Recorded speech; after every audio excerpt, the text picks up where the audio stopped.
Morning everyone, welcome back to the channel. কেমন আছো সবাই? আশা করছি সবাই ভালো আছো, সুস্থ আছো।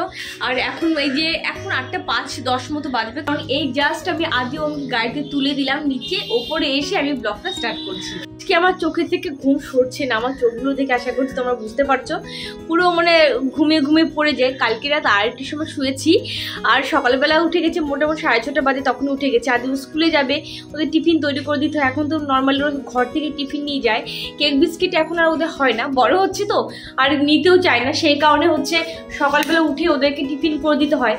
তো সকালবেলা উঠে একটা টেন্ডেন্সি থাকে, দেখবো রাত্রেবেলা ঠিকঠাক মতো ঘুম হয় না। আর যেহেতু অনেকটা রাতে ঘুমিয়েছি, আর টেনশন রয়ে গেছে আমার যে বেশি রাত করে ঘুমালে সকালবেলা আবার জায়গা পাবো তো নাকি ঘুমিয়েই থাকলাম, স্কুলের টাইমটি সরে গেল, এই টেনশন করতে করতে করতে করতে মোটামুটি আরও ঘুমে 12টা বেজে যায়। আগে ঘরে বেড কভারগুলো চেঞ্জ করবো, কালকে চেঞ্জ করার কথা ছিল, বাট কালকে করতে পারিনি, ঝেড়ে মুছে পরিষ্কার করে রেখেছি। আজকে ঘরে বেড কভারগুলো আগে সকালে উঠে চেঞ্জ করে দেবো। কালকে রাত্রেবেলায় জামা কাপড় ধুয়ে রেখেছিলাম মেশিনে, অল্প কয়েকটা, বেশি নয়। তো এগুলো আগে মেলে দেবো, সকাল সকাল মেলে দিলে তাড়াতাড়ি করে শুকিয়ে যাবে। মেলে দিয়ে তারপরে বেড কভার চেঞ্জ করবো। এক দিন সকালবেলা ঘুম থেকে ওঠার পর থেকে মনটা এতটা উৎফুল্ল থাকে, এতটাই ভালো থাকে যে ভাবি এটা করব, এটা করব, ওটা করব, এটার পর এটা করব, শিডিউল ওয়াইজ আমরা কাজ করতে থাকি। তারপর দেখবে কোথাও যেন গিয়ে এটা বিগড়ে যায়, যে না হচ্ছে না, পরপর তুমি চাইলেও সেটা মনে মতো করে করতে পারছো না, এরকম কিন্তু হয়। আবার একটা দিন কিন্তু সেই শিডিউল ওয়াইজ সব কিছু হয়, বেশ ভালো লাগে। আজকে দিনটা যেরকমটা চেয়েছিলাম, যেরকমভাবে কাটাবো ভেবেছিলাম, তো অনেক রান্নাবান্না ব্যাপার আছে, অনেক কিছু আছে, সমস্তটাই যেন সকালবেলা মানে আমি ঘুম থেকে উঠে যেরকমটা চেয়েছিলাম সেই রকমটাই হয়েছে। অতএব আজকে দিনটার জন্য আমি খুব খুশি, খুব হ্যাপি। যাই হোক, ওই ঘরে বেড কভারটা আমি চেঞ্জ করে এসেছি। আর ওই যে বললাম যে ওয়াশিং মেশিনের ভিতরে জামা কাপড় যেগুলো ছিল সেগুলো আগে আমি মেলে দিয়েছি, তারপরে দুটো ঘরে বেড কভার চেঞ্জ করতে এসেছি। ওই ঘরে বেড কভারটা চেঞ্জ করা হয়ে গেল, এবার এসেছি এই ঘরে বেড কভারটাও চেঞ্জ করব। আর এই যে আমাকে মাঝে মধ্যে কমেন্টে করা, দিদি ভাই তুমি দুটো করে বেড কভার কেন পাতো? আমি কিন্তু বহুবার অনেকবার আমি কিন্তু ভিডিওতে বলে দিয়েছি অলরেডি যে কেন পাতি, কারণ নর্মাল ব্যাপার না। আমি আবারও বলছি যে দুটো করে বেড কভার কিন্তু সবারই পাতা উচিত বিছানাতে। কি হয় যে আমি এটা তুলে রাত্রেবেলা নিচেটা শোবো এরকমটা নয়, আমি কিন্তু রাত্রেবেলা আরও একটা বেড কভার পেতে তারপরে আমি ঘুমোই। কি হয় যে নিচে ম্যাট্রেস থাকে বা তোষক থাকে অনেকের, তো বাচ্চারা খেলা করে, অনেক সময় জল ফেলে, ড্রয়িং করে, অনেক কিছু ফেলে, ডাইরেক্ট তোষক বা ম্যাট্রেসে যায় না। দুটো বেড কভার থাকলে দেখেছি অনেকটা প্রোটেক্ট হয় ম্যাট্রেসটা কিংবা তোষক, তো সেই কারণে দুটো পাতা। তো যাই হোক, কথা বলতে বলতে এদিকে দেখো পুরো বেড কভার আমার পাতা হয়ে গেছে। আর যতক্ষণ পর্যন্ত বেড কভার টান না করতে পারবো, মানে এই মাথা থেকে ও মাথা পুরোপুরি টান থাকবে, ততক্ষণ পর্যন্ত মানে আমি টেনেই যাই বেড কভার। মানে কি বলবো তোমাদেরকে, তোমরা তো বিরক্ত ফিল করতে পারো, বাট এটাই হয় আমার ক্ষেত্রে। এর জন্য বেড কভার চেঞ্জ করতে আসায় ভিডিওটা বেশ পরিমাণে কিন্তু বড় হয়ে যায়। পুরো ঘর একদম ক্লিন গুছিয়ে নিয়েছি। আর এটার উপরে যে কভারটা ব্ল্যাক কালার পেতেছিলাম দুদিন আগে, এটা ধুয়ে দিয়েছিলাম কভারটা, তোমাদের কাছে নিয়ে একটু দেখাই। এই যে এই উপরের যে কভারটা, এইটাই নর্মালি পাতে, ভালো লাগে দেখতে এটা। আর হচ্ছে এটা কি বলো তো, নোংরা হয়েছিল বলে ধুতে দিয়েছিলাম, তো ব্ল্যাক কালারটা পেতেছিলাম, তো আজকে আবার এটাই পেতে দিলাম। সকাল সকাল যদি এরকম ঘর বাড়ি পুরো ক্লিন হয়ে যায় কি ভালো লাগে বলো। ঘরটা পুরো ক্লিন হয়ে গেছে, ব্ল্যাঙ্কেট তো ধুয়ে তুলে দিয়েছি কদিন আগে, আর বালিশগুলো রেখেছি ওখানে আপাতত থাক, পুরো ঘর একদম ক্লিন। আমি বিছানা তুলে ঘর বাড়ি সমস্ত কিছু ক্লিন করে তারপরে গিয়েছিলাম বাজার থেকে ওখানে আসতে পারছি না, এত মাথা ঘোরাচ্ছে। কি হলো ভাই আমার, আমি তো বুঝতে পারছি মাথা ঘোরানো কমছে না। ওরা অনেকে কমেন্ট করেছিলে যে দিদি লো প্রেশার হলে একটু ভালো মন্দ খাবে, তো প্রতিদিনই আমি কিন্তু আমার রক্ত মানে হিমোগ্লোবিনটা অনেকটা পরিমাণে কম, তোমাদেরকে বলেছি, সেটা মেন কারণ থাকে মাথা ঘোরানোর, আমার ডক্টর বলে দিয়েছে। তারপরে হচ্ছে খেজুর, মানে কন্টিনিউ মানে খেজুর তো খেতেই থাকি, খেজুর, বেদানা, তারপরে সকালবেলা উঠে যেমন ওইটাকে কি বলে আমন্ড, তারপর কিশমিশ সকালবেলা উঠে কিন্তু খাওয়া হয়ে গেছে। তারপরে এত প্রেশার লো হয় কী করে বুঝি না। যাই হোক, চিনি লবণ জলটা খাবো, এত মাথা ঘোরাচ্ছে বলার মতো না।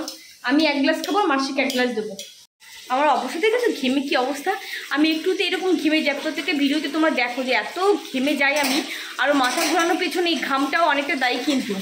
মাসি খেয়ে নাও, গ্লাস কোথায় গো? স্টিলের গ্লাস কো, স্টিলের গ্লাস দাও তো মাজনি, স্টিলের গ্লাসগুলো কোথায়? কাঁচের গ্লাসে জল খাই যাই করি না কেন, স্টিলের গ্লাসে মনে আলাদা একটা শান্তি পাই আমি জল খেয়ে। ও এই যে আমি জানি না, স্টিলের গ্লাসে জল খেয়ে অনেকটা আমি শান্তি পাই। তোমাদের এরকম হয় কিনা একটু কমেন্ট করে জানিও। এসি রিমোট এখানে কে এনে রেখেছে কে জানি।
বসিয়ে দিয়েছি, এদিকে মুসুরির ডাল বসিয়ে দিয়েছি, আটাও মেখে নিয়েছি এই যে আমি। আর এটা আমি একটা খাবো রুটি, মাসি একটা খাবে রুটি, টক দই দিয়ে খাবো।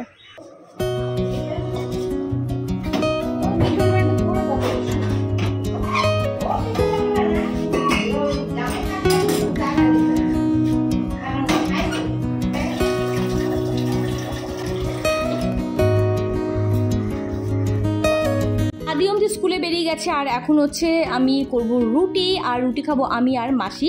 তো টক দই দিয়ে রুটি খাবো। আর হ্যাঁ, আমি একটা প্রশ্ন উত্তর দিই তোমাদেরকে। এখানটায় আমাকে একজন 2 দিন করে কমেন্টে করেছিল, সে যদিও আমার শুধুমাত্র দোষটাই খুঁজে বের করার চেষ্টা করে, হয়তো দোষ দেখে, হয়তো না, সত্যি তার মনে হয় আমি দোষ করেছি, সেই কারণে দোষটাই তুলে ধরে। সেটা হলো, বলছে তুমি তোমার হাউস হেল্পারকে শুধুমাত্র প্রত্যেক দিন লিকার চা আর রুটি দাও।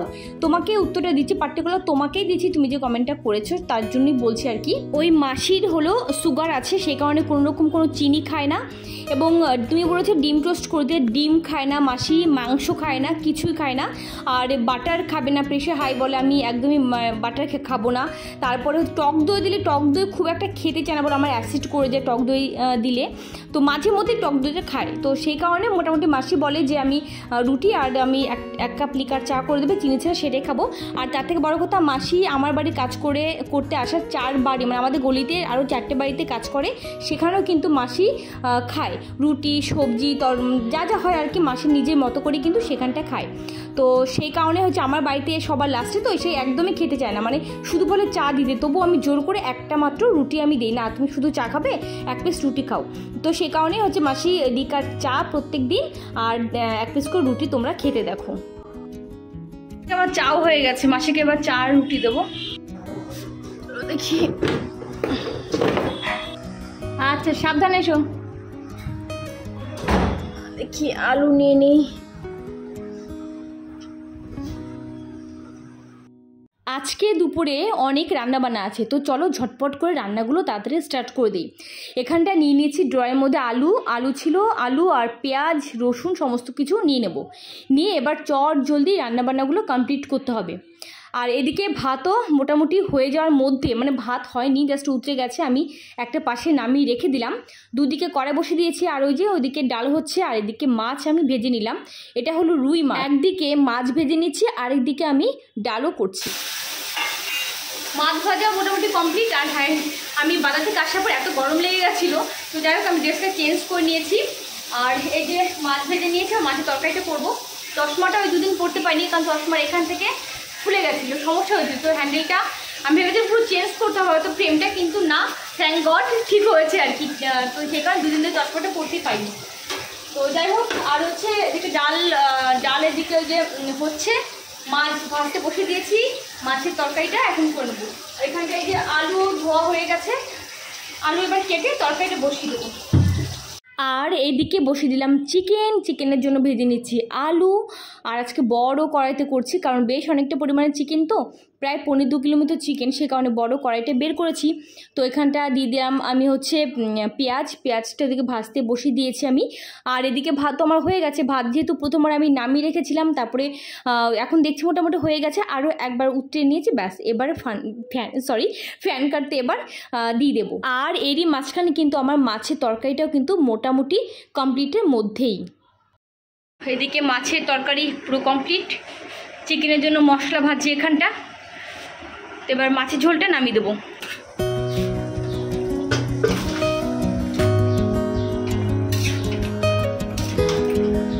ওদিকে তো ডাল হয়ে গেছে আগে, আর ওদিকে তো মাছের তরকারিও রেডি, এদিকে হচ্ছে চিকেন। তো মোটামুটি সমস্ত কিছু অনেক মানে কম সময়ের মধ্যে হয়ে গেছে। ওই যে বললাম যে এক একদিন এমন হয় না যে তুমি চাইছো কম সময়ের মধ্যে অনেক বেশি কাজ করবে, আবার এক একদিন দেখবে অনেক বেশি সময় লেগে গেল, তারপরেও তুমি সেই কাজগুলো কমপ্লিট করতে পারছো না।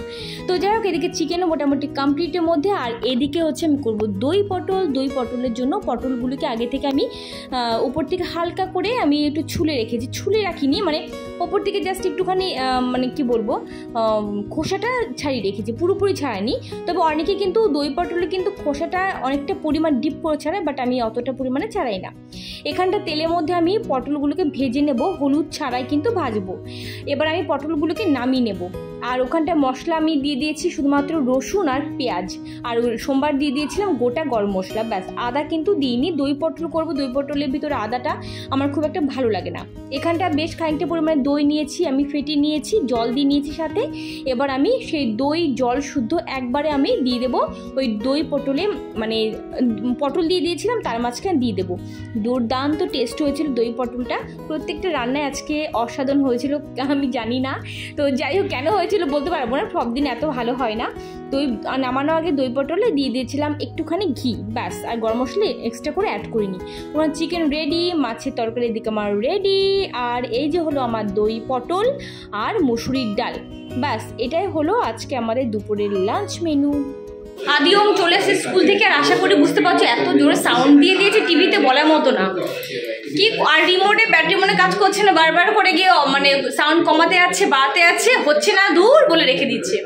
তো যাই হোক চলো এখন একটুখানি বানাবো লস্যি, আর রান্না বান্না সমস্ত কিছু কমপ্লিট।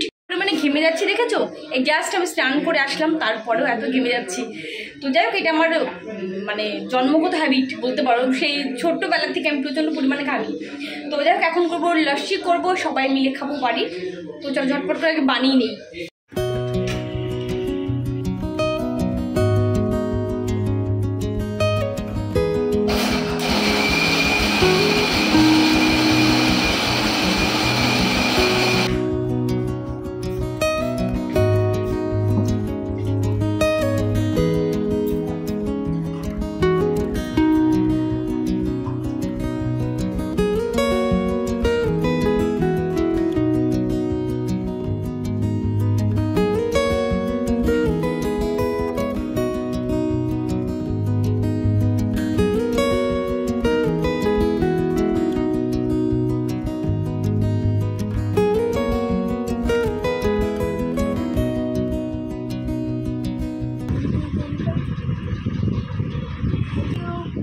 ওয়েলকাম।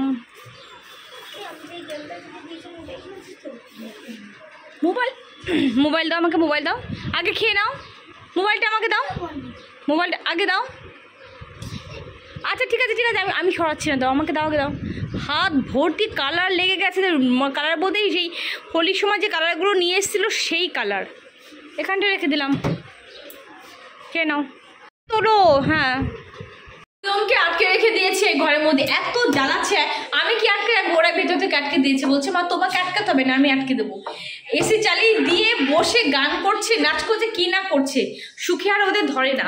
তো যাই হোক চলো এখন বাজে রাত প্রায় কটা বাজে, 10:30, হ্যাঁ 10:30 বেশি বাজে, কারণ একটু আগে দেখেছি প্রায় 10:25 মতো, তারপর 10-15 মিনিট অলরেডি হয়ে গেছে। তো এখন এসেছি রান্নাঘরে, রান্না সব কিছু রয়েছে, মাছের ঝোল ধরা রয়েছে, চিকেন পুরো ধরা রয়েছে, ডাল রয়েছে, দই পটলটা উঠে গেছে, দই পটলটা অল্পই করেছিলাম। তো যাই হোক আর হচ্ছে এখন হচ্ছে ভাতও রয়েছে, রাত্রেবেলা আর কোনো কিছু রান্নাবান্না করতে হবে না। কিন্তু যেটা হচ্ছে রান্নাঘর একটু অগোছাল অবস্থাতে রয়েছে, মানে একটু না বেশ ভালো অগোছাল অবস্থাতে রয়েছে, থাক এটা একটু পরে ক্লিন করব। আর আমাকে পুরো পাগলি পাগলি মনে হচ্ছে না, দেখো চুল গরমের সময় গুটি গাটি একদম মানে ওপরে তুলে দিয়েছি। কি করবো বলো তো, গরমের সময় আর ভালো লাগে এসব, পুরো গুটি গাটি মোটামুটি এইভাবেই তুলে রাখবো যতদিন পর্যন্ত পুরোপুরি গরমটা না কমে। ঘরের অবস্থাটা একবার দেখবে, এই ঘরে বেড কভারটা সকালবেলা চেঞ্জ করলাম, কে বলবে? ঘরে মানে যেখানে পড়তে বসে সেখানটা দেখো কি কি আছে, টি শার্ট, জলের বোতল, গ্লাস থেকে শুরু করে ব্যাগ দুটো রয়েছে, মোটামুটি সব কিছুই আছে। যেখানে পড়তে বলবে সমস্ত কিছু নিয়ে ওরা পড়তে বসে। দেখেছো অবস্থাটা কি? এখন এগুলোকে আমার গোছাতে হবে, বিছানা ঝাড়তে হবে, রাত্রিবেলা যা কাজ বাজ আর রান্নাবান্না সবই তো আছে, কোনো কিছু রান্নাবান্না করতে হবে না। আজকে দিনটা প্রচুর আনন্দের মধ্যে দিয়ে কাটলো, গল্প হলো, অনেক কিছু হলো। তো চলো আজকে ব্লগ আমি এখানে এন্ড করছি, যেহেতু রাত্রিবেলা কোনো রান্নাবান্না কিছু নেই, অতএব আর কিছু শেয়ার করবো না তোমাদের সঙ্গে। এখানে ব্লগ আজকের মতো এন্ড করছি। সবাই অনেক ভালো থেকো, অনেক হ্যাপি থেকো। আজকের মতো টাটা।